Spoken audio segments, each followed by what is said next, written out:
टपरवेअर कंपनीचा एक तरी डबा, एक तरी बॉटल कदाचित आतापर्यंत आपणही वापरलीच असेल, किंबहुना आपल्याही घरात टपरवेअरचं एक तरी उत्पादन असेलच। सर्वोत्कृष्ट प्लास्टिक कोणतं असं चर्चा जर सुरू झाली तर सगळ्यात आधी आपल्या डोळ्यासमोर नाव येतं ते म्हणजे टपरवेअर। पण याच जगविख्यात ब्रँडला आता दिवाळखोरी जाहीर करण्याची वेळ आली आहे। यामागचं नेमकं कारण काय? टपरवेअर सारखा विश्वासू आणि गाजलेला ब्रँड नेमका का बंद होतोय?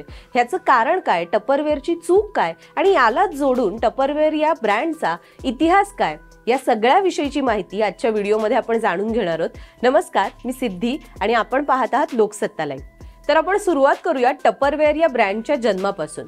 तर अल टपरवेअर या व्यक्तीला असा ध्यास लागला होता की मला असं प्लास्टिक बनवायचंय ज्याला जर आपण स्पर्श केला तर ते रखरखीत लागणार नाही, मऊ लागेल। त्यामध्ये आपण कितीही पदार्थ ठेवले तरी ते लीक होणार नाहीत। ज्यामध्ये आपण कुठलाही पदार्थ ठेवला तरी या उत्पादनाला, या प्लास्टिकच्या प्रोडक्टला कुठल्याही प्रकारचा दर्प येणार नाही आणि कितीही वर्ष वापरला तरीही हे प्रोडक्ट पिवळसर होणार नाही। आणि याच ध्यासातून तयार झालेला ब्रँड म्हणजे टपरवेअर।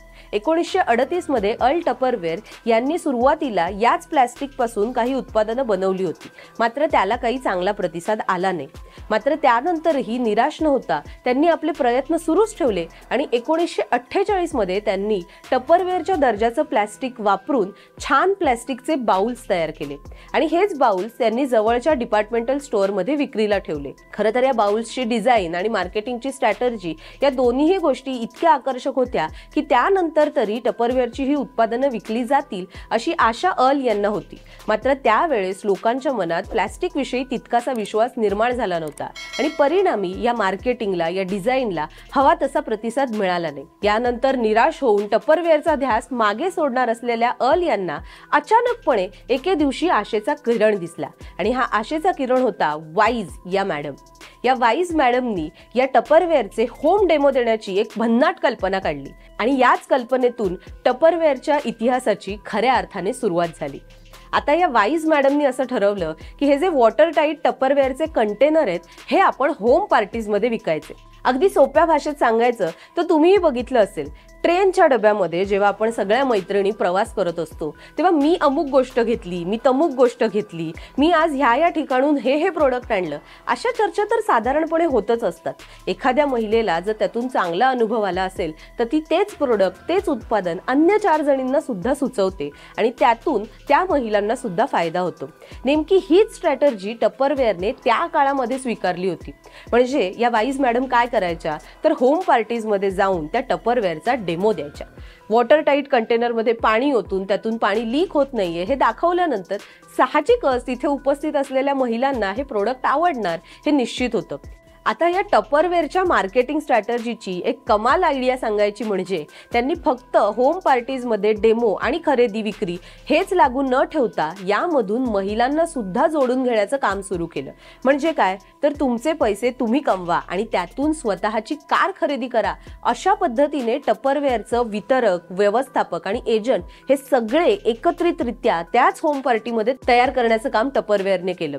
म्हणजेच ज्या महिलेच्या घरी ही हाऊस पार्टी आयोजित केलेली असेल त्या महिलेला एका पद्धतीने गिफ्ट द्यायला किंवा त्याचा मोबदला द्यायला टपरवेअरने सुरुवात केली। समजा आता माझ्या घरी टपरवेअरची पार्टी असेल आणि त्यामध्ये डेमो देण्यासाठी या वाईज मॅडम आलेल्या असतील तर त्यावेळी माझ्या पार्टीला आलेल्या माझ्या मैत्रिणी जितक्या संख्येने टपरवेअर खरेदी करतील त्याचा एक छोटासा मोबदला किंवा छोटंसं कमिशन हे मला दिलं जाईल। याच हेतूने पुढे आणखी महिला या हाऊस पार्टीचं आयोजन वाढवू लागल्या आणि स्वतः यामध्ये सक्रियपणे सहभाग घेऊ लागल्या। आता टपरवेअर इतका मोठा जगात पसरलेला ब्रँड हा दिवाळखोरीपर्यंत कसा पोहोचला हे जाणून घेऊयात।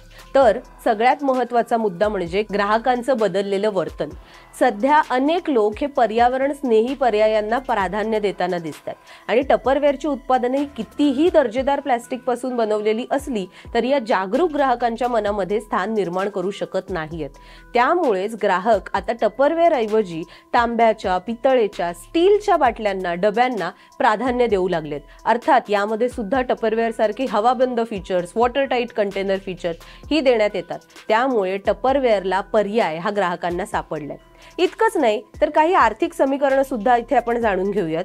द टेलिग्राफच्या वृत्तानुसार शिपिंगची आणि प्लॅस्टिकच्या ज्या रॉ उत्पादनांची किंमत आहे ती जगभरामध्ये वाढलेली आहे आणि त्यामुळेच कंपनीला उत्पादन खर्चामध्ये सुद्धा मोठा धक्का बसलेला आहे. यामुळे कंपनीला आपलं नफ्याचं मार्जिन सुद्धा कमी करावं लागलंय. इतकंच नाही तर बाजूला नॉन ब्रँडेड आणि कमी वापरासाठी असलेली प्लॅस्टिकची अनेक उत्पादनं, अनेक व्हेरियंट्स बाजारामध्ये आलेत.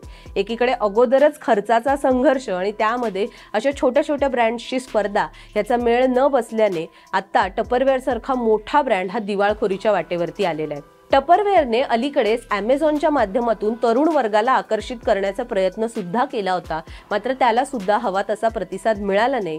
परिणामी ऑर्लँडो येथून 2025 मध्ये अमेरिकेतला जो एकमेव टपरवेअर उत्पादक कारखाना होता तो बंद करण्यात आला आणि त्याचं सगळं कामकाज हे मेक्सिकोमध्ये हलवण्यात आलं. इतकंच नाही तर 148 कामगारांना कामावरून बेदखल सुद्धा करण्यात आलं होतं. बीबीसीच्या वृत्तानुसार आता सध्या टपरवेअरने मंगळवारी 19 सप्टेंबरला दिवाळखोरीपासून संरक्षणासाठी अर्ज केलाय आणि पुढच्या काळामध्ये याबाबतचा निर्णय समोर येणार आहे. त्या अर्जानंतर टपरवेअरच्या शेअरचे भाव हे 50% खाली आलेले आहेत. कंपनीची एकूण सूचीबद्ध मालमत्ता आपण बघितली तर ती 500 दशलक्ष ते 1 अब्ज या दरम्यान आहे. मात्र कंपनीची जी देणगी आहे म्हणजे कंपनीला जे पैसे देऊ करायचे आहेत त्याची किंमत ही खरं तर 1 अब्ज ते 10 अब्ज या दरम्यान आहे. आता निश्चितच ही आकडेवारी पाहून टपरवेअर कंपनी खरोखरच नव्याने उभारी घेऊ शकेल का, तग धरू शकेल का, हे येत्या काळातच कळेल.